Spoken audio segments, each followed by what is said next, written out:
ہندوستان کی ریاست منی پور میں حالات ایک بار پھر خراب ہو گئے اور انٹرنیٹ سروسز بند کر دی گئی ہیں۔ ہندوستانی ابلاغیاتی ذرائع کے مطابق ریاست منی پور کے میتھئی کمیونٹی کے تنظیم آرام بائی ٹینگول کے لیڈر کی گرفتاری کے بعد کشیدگی بڑھ گئی ہے۔ منی پور کی انتظامیہ نے کشیدگی کے پیش نظر حالات کو بدتر ہونے سے بچانے کے لیے ریاستی دارالحکومت امپھال سمیت مختلف اضلاع میں انٹرنیٹ کی خدمات 5 دن کے لیے منقطع کر دی ہیں۔ حکومت نے اسی کے ساتھ اعلان کیا ہے کہ اشتعال انگیزی اور افواہ پھیلانے والوں کے خلاف سخت کارروائی کی جائے گی۔ یہ ایسی حالت میں ہے کہ سنیچر کی رات دیر گئے آرام بائی ٹینگول کے لیڈر سنا جاوبا کو گرفتار کر لیے جانے کی خبر پھیلتے ہی مختلف علاقوں میں احتجاجی مظاہرے شروع ہو گئے۔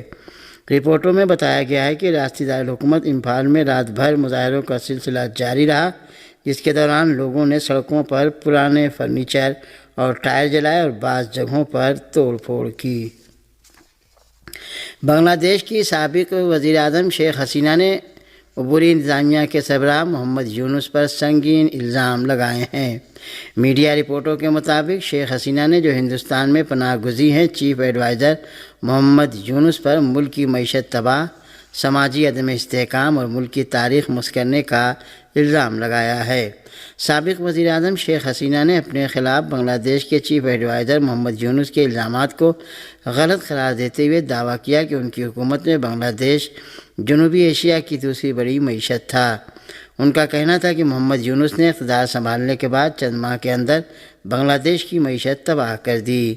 انہوں نے اسی کے ساتھ چیف ایڈوائزر محمد یونس کے اقدامات کو سماجی عدم استحکام کا باعث قرار دیا اور کہا کہ وہ ملک کی تاریخ مسخ کرنے کی کوشش کر رہے ہیں۔ قابل ذکر ہے کہ شیخ حسینہ کی حکومت گزشتہ سال طلبہ کی ملک گیر تحریک کے نتیجے میں سقوط کر گئی تھی اور وہ ملک سے فرار اور ہندوستان میں پناہ لینے پر مجبور ہو گئیں۔ کولمبیا میں صدارتی امیدوار میگوئل اوریبے پر ریلی کے دوران قاتلہ حملہ کیا گیا۔ رپورٹوں میں مسٹر میگوئل اوریبے کی حالت تشویشناک بتائی جا رہی ہے۔ بتایا گیا ہے کہ صدارتی امیدوار میگوئل اوریبے پر قاتلانہ حملے کے الزام میں ایک شخص کو گرفتار کر لیا گیا ہے۔ لاس اینجلس میں پولیس اور مظاہرین کے درمیان جھڑپوں کا سلسلہ دوسرے دن بھی جاری رہنے کی خبر ہے۔ امریکی ابلاغیاتی ذرائع کے مطابق لاس اینجلس میں تارکین وطن کے خلاف امیگریشن حکام کے چھاپوں اور کریک ڈاؤن کے خلاف مظاہرے وسیع تر ہو گئے ہیں۔ شہر کے مختلف علاقوں میں پولیس نے مظاہرین کو منتشر کرنے کے لیے لاٹھی چارج اور آنسو گیس کی شیلنگ کی، جس کے بعد مظاہرین اور پولیس میں جھڑپیں شروع ہو گئیں۔ رپورٹوں میں بتایا گیا ہے کہ امریکی صدر ڈونلڈ ٹرمپ نے اس حوالے سے لاس اینجلس کے گورنر اور میئر پر اپنے فرائض کی ادائیگی میں کوتاہی کا الزام لگایا ہے۔ مظاہروں کو کچلنے کے لیے نیشنل گارڈز کے 2000 اہلکار بھیج دیے ہیں۔ میڈیا ذرائع نے رپورٹ دی ہے کہ صہیونی جنگی طیاروں نے غزہ پٹی پر حملہ کر کے متعدد فلسطینی شہریوں کو شہید کر دیا۔ صہیونی حکومت کے جنگی طیاروں نے شہر خان یونس کے مواسی علاقے میں پناہ گزینوں کے خیموں پر بمباری کی ہے۔ ان جرائم میں اب تک 2 بچوں سمیت 5 فلسطینی شہید اور متعدد زخمی ہو چکے ہیں۔ صہیونی حکومت کی فوج نے غزہ پٹی کے بنیادی ڈھانچوں کا انہدام جاری رکھتے ہوئے شہر غزہ کے مشرقی علاقوں کے دسیوں رہائشی مکانات تباہ کر دیے ہیں۔ صہیونی حکومت نے جنوبی غزہ پٹی میں امریکی امداد تقسیم کے مرکز کے اطراف میں گولہ باری کی ہے۔ صہیونی حکومت کی توپوں نے شہر رفح اور جبالیہ کے علاقوں پر بھی بھاری گولہ باری کی ہے۔ صہیونی حکومت کے جنگی طیاروں نے مرکزی غزہ کے البریج کیمپ پر بھی بمباری کی ہے۔ صہیونی حکومت کے فوجیوں نے آج صبح مرکزی غرب اردن کے البیرا شہر کے شمال میں الجلزون کیمپ، جنوبی بیت لحم میں حضر ٹاؤن اور شمالی غرب اردن میں شہر نابلس اور بلاتا کیمپ پر حملے کیے ہیں۔ صہیونی فوجیوں نے ان حملوں میں متعدد فلسطینیوں کو گرفتار کر لیا ہے۔ فلسطینی مجاہدین موومنٹ نے ایک بیان میں اپنے بانی اور سیکریٹری جنرل اسد ابو الشریعہ ابو شیخ کی شہادت کی تصدیق کی ہے۔ ارنا کی رپورٹ کے مطابق شیخ اسد عطیہ ابو شریعہ ابو شیخ ایک اسلامی مفکر اور فلسطین میں جہاد و مزاحمت کے اہم مجاہد کمانڈر تھے، جو ہفتے کو غزہ شہر میں ہونے والی اسرائیلی بمباری میں شہید ہو گئے۔ بیان میں مزید کہا گیا ہے کہ اس بمباری میں احمد عطیہ ابو شریعہ ابو فلسطین سیکریٹری جنرل کے بھائی اور مجاہدین تحریک کے مرکزی سیکریٹریٹ کے رکن اور تحریک کی غزہ شاخ کے سربراہ اور ابو شریعہ کے اہل خانہ کے درجنوں دیگر افراد شہید ہوئے۔ تحریک مجاہدین کے بیان میں آیا ہے کہ آج ہم ایک ایسے عظیم سپہ سالار کو الوداع کر رہے ہیں جس نے کئی برسوں تک مختلف مارکوں میں صہیونی دشمن کو کاری ضربیں لگائیں اور ہمیشہ دشمن کا تعاقب کیا اور 5 سے زیادہ مرتبہ قتل و غارت گری سے بال بال بچ گئے۔ تاہم ان تمام مسائل و مشکلات کے باوجود اس مجاہد نے جرأت و بہادری سے استقامت کے راستے کو جاری رکھا۔ بیان میں مزید کہا گیا ہے کہ اس عظیم مجاہد نے آپریشن طوفان الاقصی سے پہلے اپنے 5 بھائیوں کو فلسطین کے لیے وقف کر دیا تھا اور آپریشن طوفان الاقصی کے بعد اس کے اہل خانہ کے 150 سے زیادہ افراد جن میں ان کی اہلیاں، بچے، بھائی بہنیں، اس کے درجنوں عزیز و قریب شامل ہیں، شہید ہو گئے۔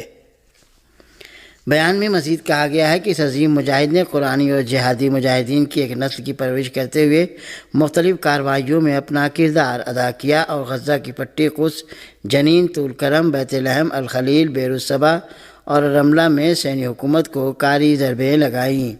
اس بیان میں آیا ہے کہ اس عظیم اسلامی مفکر نے ہمیشہ ملت اسلامیہ کے ازلی دشمن صہیونی حکومت کا مقابلہ کرنے کے لیے ملت کے اتحاد اور قومی ہم آہنگی پر زور دیا اور اس راہ میں اپنی جان کا نذرانہ پیش کیا۔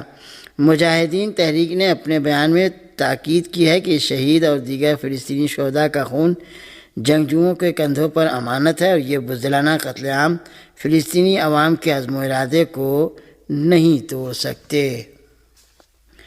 انسانی حقوق کے 12 کارکنوں کا حامل میڈلین غزہ فریڈم فلوٹیلا جو 1 جون کو اٹلی کے ساحل سے غزہ کے لیے روانہ ہوا ہے، اپنے مشن کے تحت غزہ کا محاصرہ توڑنے کے لیے اب اس علاقے سے قریب تر ہوتا جا رہا ہے۔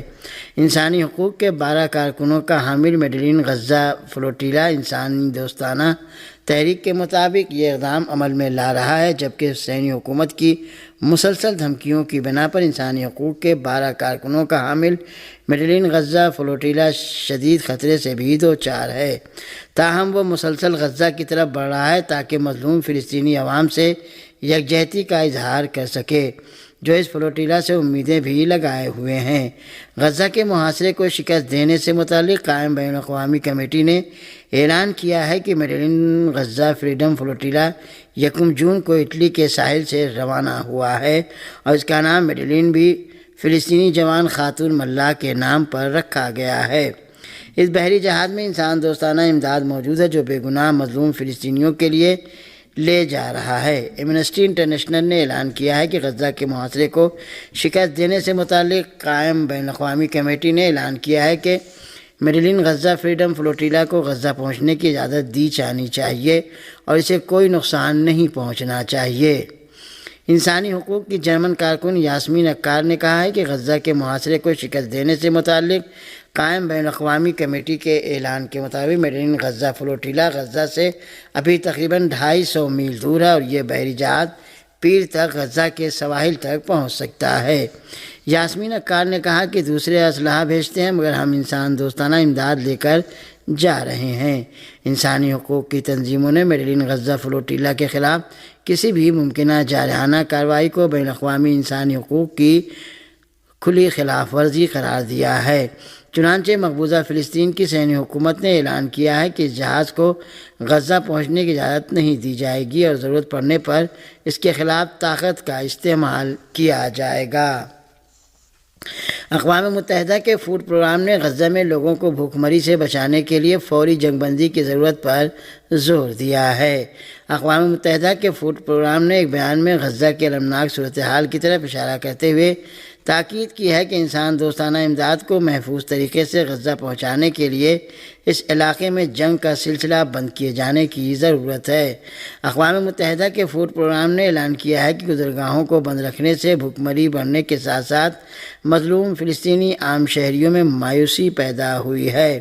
اقوام متحدہ کے فوڈ پروگرام نے اعلان کیا ہے کہ غزہ میں 70,000 سے زائد بچوں کو صحیح غذا تک نصیب نہیں ہے، جبکہ امدادی کارروائیاں انجام دینے کی اجازت بھی نہیں دی جا رہی ہے، اور خوراک و غذائی اشیاء اگر نہیں پہنچائی گئی تو بحران و بدامنی اور المیہ کا سلسلہ یوں ہی بنا رہے گا۔ اس لیے انسان دوستانہ امداد غزہ پہنچانے کی کوشش کی جا رہی ہے تاکہ عام شہریوں کو بھوک سے نجات دلائی جا سکے۔ اقوام متحدہ کے فوڈ پروگرام نے امریکہ کی جانب سے امداد کی تقسیم کے طریقے پر کڑی تنقید کی ہے اور کہا ہے کہ صہیونی حکومت فلسطینی معاشرے کو تباہ کرنے کے منصوبے پر عمل کر رہی ہے۔ اقوام متحدہ کے امدادی ادارے انروا نے بھی انسان دوستانہ امداد فوری طور پر غزہ پہنچائے جانے کی ضرورت پر زور دیا ہے۔ دوسری جانب اقوام متحدہ کی انسانی حقوق کی خصوصی رپورٹر البانیز نے غزہ کے انسان دوستانہ امدادی کے ادارے پر جو امریکہ اور غاصب صہیونی حکومت نے قائم کیا ہے تنقید کرتے ہوئے الجزیرہ سے گفتگو کرتے ہوئے کہا ہے کہ اس ادارے کی جانب سے امداد کو ایک ہتھیار کے طور پر استعمال کیا جا رہا ہے، اور جو طریقہ اختیار کیا گیا ہے وہ فلسطینی عام شہریوں کی توہین کے مترادف ہے۔ انہوں نے کہا کہ اس طریقے سے فلسطینی عام شہریوں کو بھوکا رکھے جانے کی کوشش کی جا رہی ہے، خاص طور سے اس طریقے سے چھوٹے بچوں تک کو غذا سے محروم رکھا جا رہا ہے۔ انہوں نے کہا کہ غزہ میں مسلح دہشت گردوں کو عام شہریوں کے خلاف استعمال کیا جا رہا ہے تاکہ عام شہریوں کو بھوکا رکھے جانے کے ساتھ ساتھ انہیں مروب بھی کیا جا سکے۔ انسانی حقوق کے یورپی مرکز نے تاکید کی ہے کہ اسرائیل نے امداد کی تقسیم کے چھوٹے مراکز قائم کیے ہیں اور وہ بھوک کو ایک ہتھیار کے طور پر استعمال کر رہی ہے۔